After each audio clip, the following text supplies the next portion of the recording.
What's up, weirdos? Welcome back to my channel. My name is Felicia, and yes, I did get my hair done today and I feel like a new woman. So today we are talking about one of my favorite horror movies of all time, and that is Jennifer's Body. Now, I am fully aware some people don't like this movie. They hate this movie. They've written it off and have decided not to watch it at all. And I am here to tell you that Jennifer's Body is a hilarious and bloody demon feminist manifesto, and I'm obsessed with it. Now, if you're on my Patreon, you'll see that I've also posted a commentary of me watching the unrated extended version of Jennifer's Body with commentary, so you can go listen to that if you're on there. Now, I think this movie is finally getting the love it deserves, which is really exciting. I've heard a bunch of podcasts talk about it. I've read articles about it, and I'm just like, thank God.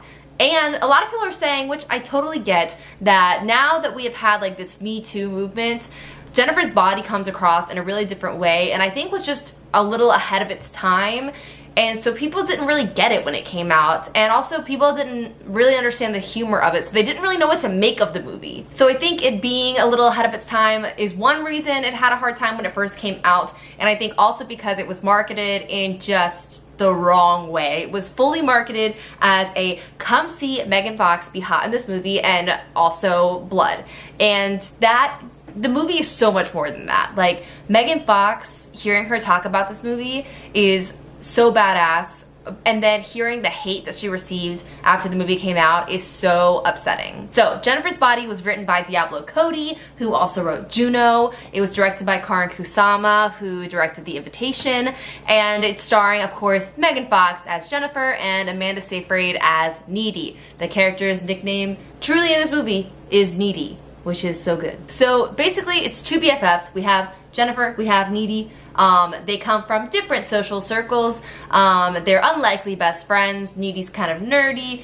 Jennifer's like the classic hot girl in high school, but they're best friends. They go to the show together, and this band of guys, I should say, basically takes Jennifer away. They sacrifice her and basically fully destroy her, and then they basically accidentally turn her into a demon. So when Jennifer comes back as a demon, she pretty quickly realizes she has to eat boys in order to stay young and pretty, or else she starts to look real rough. And of course, the men that did this to her receive fame and fortune and love, and their crimes are totally ignored, and they're basically praised for doing this horrible thing. And have you heard that one before? Because I have. So in many ways, this movie is a revenge story slash high school teen drama slash feminist manifesto. So first, I'm just gonna tell you the things that I love about this movie. One, it's hilarious. Like, Diablo Cody's script is so brilliant. It is so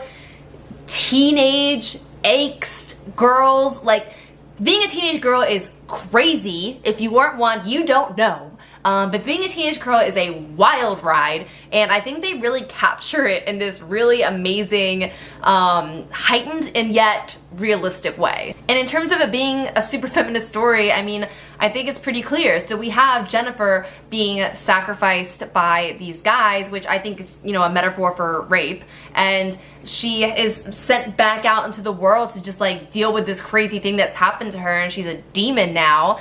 And then we have Needy, who is her best friend and also a little bit in love with her, and is trying to help her friend through this horrible thing that's happened to her. And then you have Jennifer, who starts like taking out her revenge on all these boys that she encounters, and then Needy, who eventually gets to take out her revenge in a different way that I won't spoil for you if you haven't seen the movie. So I'm gonna go through the ratings, and then I'm just gonna hit all my favorite scenes and just tell you what they are. So the scare for this one, it gets a 2. It's not really it's not like a scary horror movie. That's not really the point of it. Like, yes, there is blood, yes, there is like demon stuff, but it's not meant to be like extremely horrifying. The gore gets a 3. There's a perfectly average amount of horror and gore in there for you. And the cheese gets a 4 because the lines that Diablo Cody wrote are so ridiculous and delivered in such an honest way from Megan Fox and Amanda Seyfried that it is so funny. Like, one of the amazing lines that's really late in the film is Jennifer basically says, "I am going to eat your soul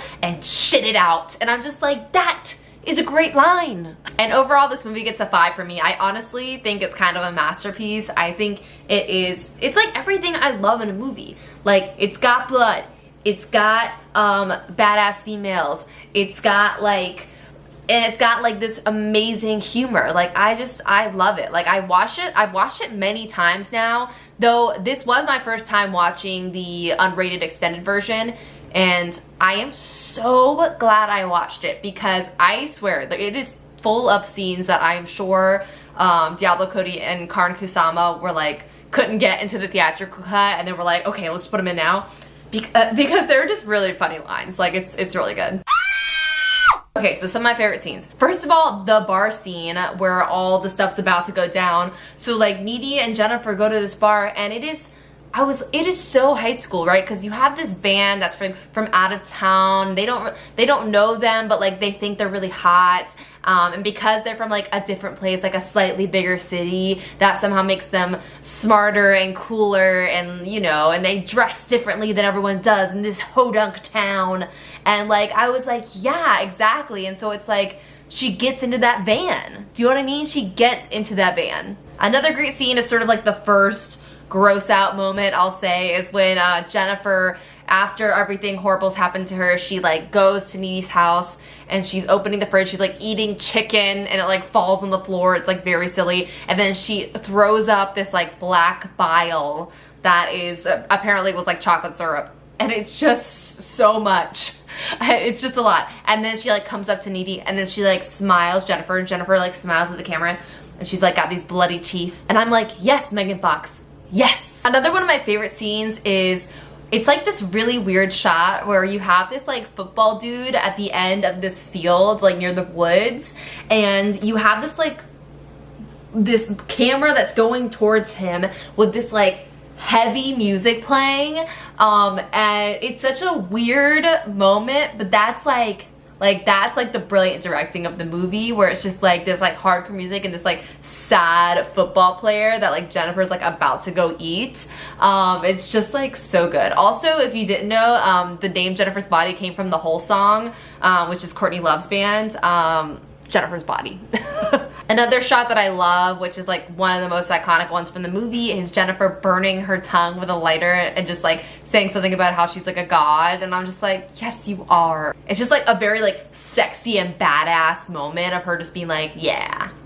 And then one of my favorite sequences is sort of like the final battle, if you will, between Needy and Jennifer, after Jennifer's like taken her boyfriend and they're in like the gross like high school pool. And that whole sequence, their fight, is like the best girl fight ever, because they fight with their words. Do you know what I mean? Like, they're not even battling it out physically. They are fighting with their words. From being a teenage girl at one point, I will say most of the time, you're fighting with your words, and they are gonna be way more hurtful than like a punch in the face. Also, last little tidbit about this movie is that you'll notice in the scene where Needy and Jennifer kiss, Jennifer is actually wearing an Evil Dead t-shirt, which I just think is like a really nice touch. She also has like a Fall Out Boy poster in her bedroom, which is also sort of like of course she would like be into that band at the bar. No offense to Fall Out Boy. I like Fall Out Boy. I think you guys did a good job. You did a good thing for the years you were doing that thing. Also, one of my podcast episodes with Lauren, the Sinister Sisters podcast, I did talk about Jennifer's Body, and something that I found in an interview that I just was fascinated by and saddened by was that Megan Fox said her experience with this movie, it was one of the first times that a director wanted to have conversations with her about her character and like why her character was doing certain things, like because so much of her career has just been like dudes saying like, go stand over there and look hot and don't ask questions, and that's not the work of an actress. Do you know what I mean? Like, that is not that's not it. And it's degrading and sad, and it sucks. And so it sucks that she got to finally have this like great experience working on a movie with a female team and like having this great time and making this really amazing movie. And then the hate that she got after it was aggressive. Like, people were like, I mean, I read about like people being on Twitter just like tearing her to pieces, and it's like, that sucks, because like you have to remember, like, people, like celebrities, they read that stuff. Like, you're not just shouting stuff into the internet and no one's gonna see it. Like, if you tweet at someone something horrible, they're gonna read it and that affects them. And so when I heard more about that, that really bummed me out. And a lot of people that worked in this movie got hate on it, and I think it's because it came out a little before its time. I think it's because the marketing was really bad for it, and I think because people may have been a little afraid of it at the time, and maybe even now still, unfortunately, afraid of this sort of revenge tale of these women. So, I don't know. I love Jennifer's Body. If you like it, let me know down below. If you don't like it, please tell me why. But yeah, I think it's a really funny, awesome movie. So, I will see you in the next one. Have a nice screen. Bye.